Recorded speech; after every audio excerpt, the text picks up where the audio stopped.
Everyone, Mr. Wiseman speaking. Today we'll be dealing with trigonometry based on function and graph for grade 10. Now let's dive into the video to understand what trigonometry is all about for function and graphs. Okay. Now when it comes to trigonometry, we have three types of graphs. Okay, we have the sine graph. Okay, the sine graph, we have the cos graph, and then we have the tan graph. Okay, now when it comes to the sine graph, okay, when it comes to the sine graph, now you must know that this, okay, you must know that this is called the mother graph. Okay, this is called the mother graph. Since this is the mother graph, so you must know that the mother graph always give an S shape, always makes an S shape. Okay, always makes an S shape. Now since this it always make an S shape, this will help you now whenever they give you a graph to identify how is it different from the mother graph. How is it different from the mother graph? Now when it comes to finding the amplitude, okay, when it comes to finding the amplitude, the formula for it, it's half, open bracket, the maximum y value minus the minimum y value. So this is how you find your amplitude. Okay, now when it comes to period of the sine graph, okay, when it comes to period of the sine graph, you say 360 all over k. Okay, now let's go in our next example so I can show you how to find period and amplitude. Okay, now the good thing of when they give you a graph like this, okay, when they give you a graph like this, okay, now from here the amplitude, okay, the amplitude, there's no need of us working it. Okay, the amplitude is the number that's in front of the ratio. Okay, the number that is in front of the ratio. Since this is a 2, okay, since that is a 2, then our amplitude will be 2. Now when it comes to period, okay, when it comes to period, sometimes it's straightforward. Just to look at the graph, you must always make sure you're making your S shape.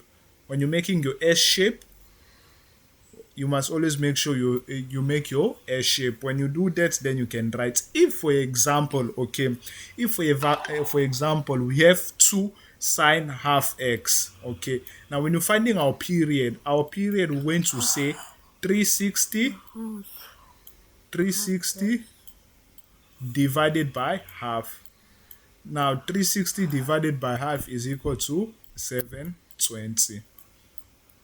Okay, 360 divided by half is equal to 720. Now you must know in mathematics, okay, okay, in mathematics pi, it's equivalent to 180 degrees. Okay, so whenever you see pi, don't panic. Okay, pi is equivalent to 180 degrees. Pi is equivalent to 180 degrees. Now when it comes, okay, when it comes to cos graph, okay, when it comes to cos graph, now cos graph, to find the amplitude, okay, now in cos graph, the mother graph, okay, which is just cos x, the mother graph gives you this kind of vase, the vase. See the vase that you put flour in, it gives you that kind of shape. Okay, it gives you that kind of shape. Now when you're finding the amplitude, okay, of the cos graph, it's the same as half maximum y value. When I mean the y value, it's this, that's maximum minus that's minimum. Okay, and then you have it. Okay, the same thing we do with our the same thing we do with our sine, we're doing with our cos.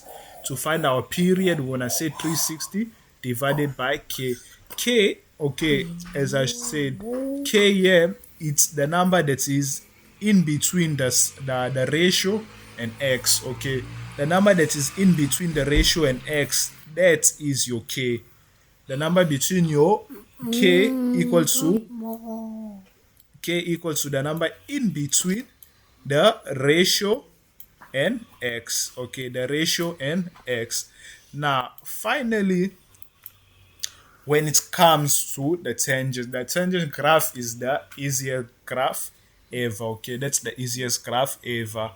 Whereabout there's always asymptotes. So asymptotes are places where the graph will come close, but they will never touch. Those are what asymptotes are. Okay, they come close, but they will never touch.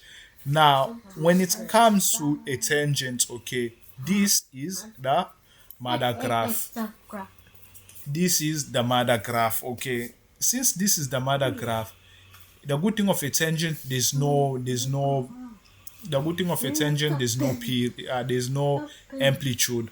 But when it comes to a period, okay, you say 180 divided by k. As I said in our previous workout, that our k comes from the number that is in between the ratio and theta. So in here, since it's 1, then we're gonna say 180 divided by 1, while our period in this graph here will be 180. Okay, that's all for today. Don't forget to like. Now that you have the knowledge that you require, it is time to go and shock your teacher. Don't forget to like, comment, and subscribe to this video. See you in our next video. Thank you.